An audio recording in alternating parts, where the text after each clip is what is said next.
I just want to give you a real representation of what I looked like when I was researching this. I was like, type. What do you mean? What do you mean?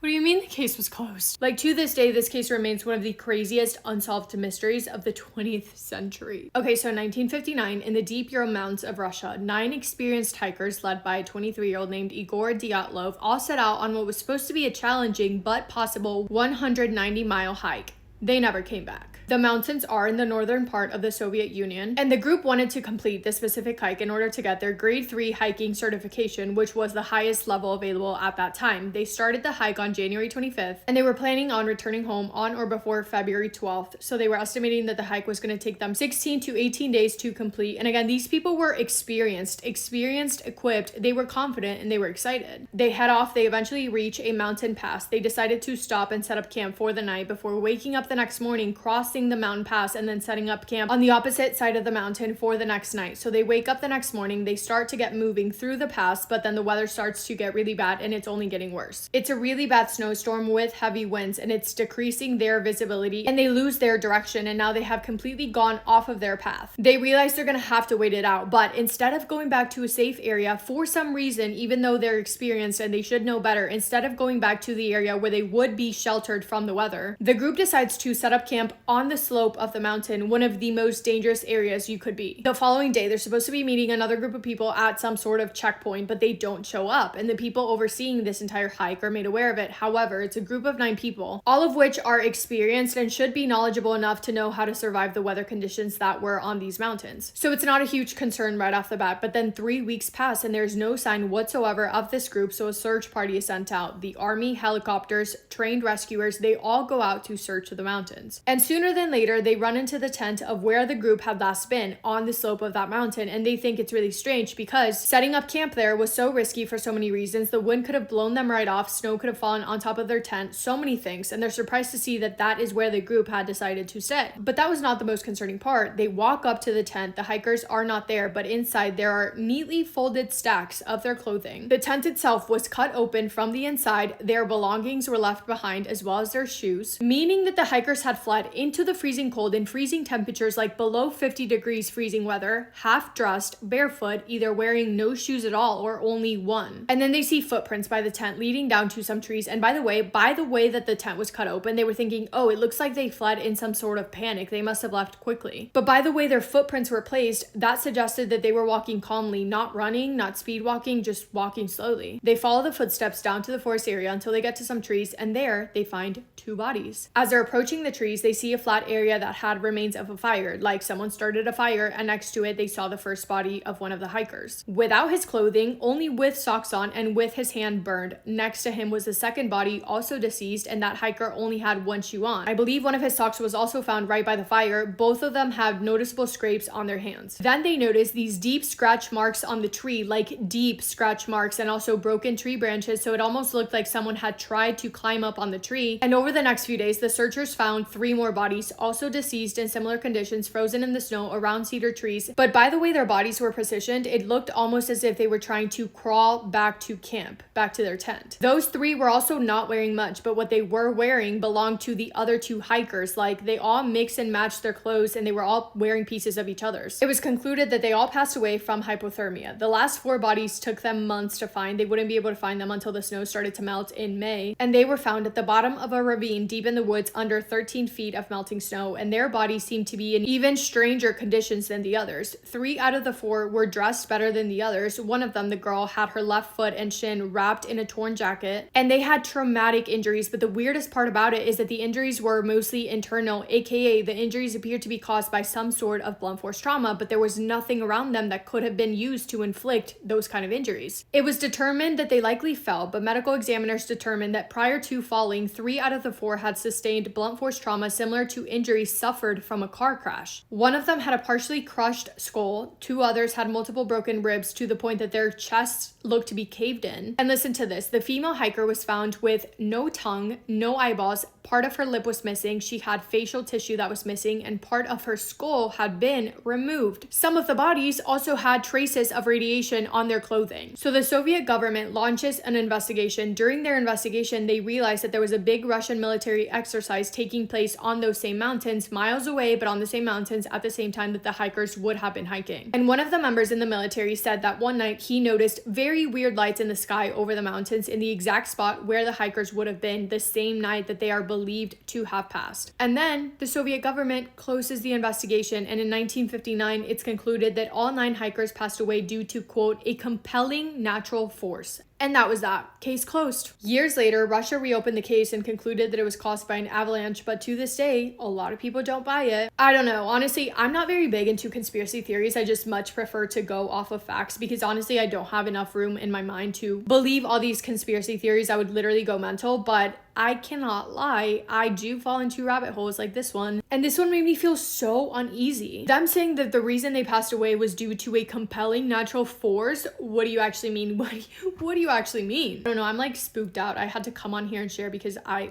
can't wait to read this comment section because literally what? Anyway, that's all for me today. Let me know your thoughts. Hope you guys are having the best day. If not, go do something to make it the best day. Make somebody happy, and I will see you in my next video. Massive kiss on the forehead to every single one of you. Also, new podcast episode coming out today on the O.J. Simpson case, so go watch that. Love you.